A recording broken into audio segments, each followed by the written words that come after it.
स्त्रीपेक्षाही सुरेख स्त्री पात्र साकारणारे बालगंधर्व आपल्या सगळ्यांना माहितीच आहेत। पण स्त्रियांच्या समस्यांना वाचा फोडणारे सरपंच यांना साडी घालून जिल्हाधिकारी कार्यालयाच्या बाहेर आंदोलन करण्याची वेळ का आली? सरकार लाडक्या बहिणींना डोक्यावरती हंडा घेऊन पाणी आणायला का लावतंय?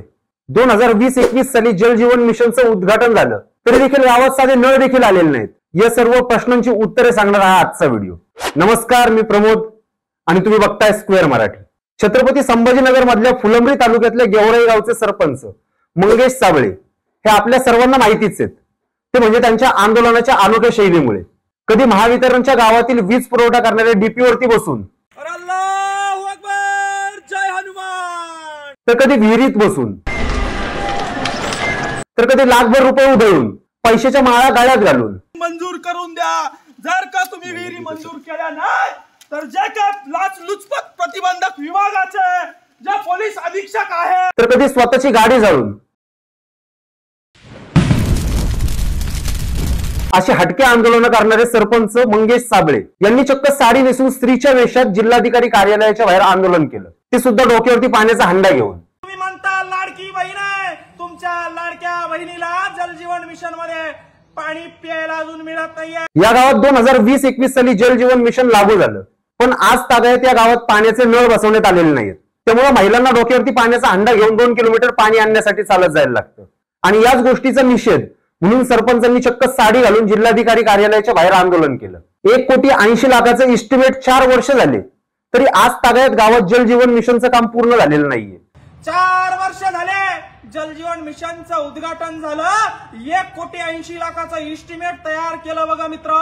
म्हणून त्यांनी या प्रकारची वेशभूषा करत आपल्या हटके पद्धतीने आंदोलन केलं आणि त्यांनी सरकारला जाब विचारला। त्यांनी त्यांच्या आंदोलनात ठेकेदारांवरती देखील सवाल उचललेला आहे। त्यांच्या म्हणण्यानुसार ठेकेदारांनी काम केलं नाही, त्यांची तेवढी अवकात नव्हती काम करण्याची, तर मग काम घेतलंच कशाला? मुख्यमंत्री देवेंद्र फडणवीस, तुम्ही म्हणता लाडकी बहीण आहे, तुमच्या लाडक्या बहिणीला जल जीवन मिशन मध्ये पाणी प्यायला अजून मिळत नाहीये।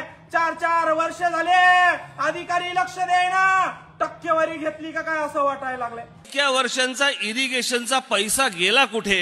2020-21 साली जर जल जीवन मिशनचं काम सुरू केलं तर आज इतके दिवस होऊन सुद्धा गावात साधे नळ सुद्धा आलेले नाहीत। मग सरपंच म्हणून गावात जाऊ कसा, असा सवाल त्यांनी उचललेला आहे।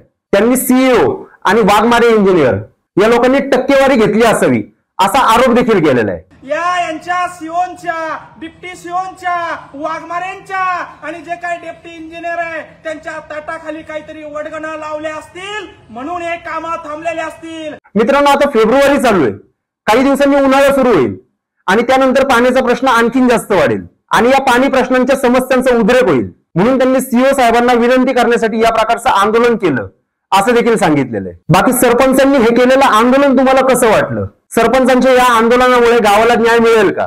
पाण्याचा प्रश्न सुटेल का? तुमच्या प्रतिक्रिया आम्हाला नक्की कळवा आणि अशाच नवनवीन व्हिडिओसाठी आमच्या चॅनलला लाईक करा, शेअर करा आणि हो, सबस्क्राईब करायला विसरू नका। धन्यवाद।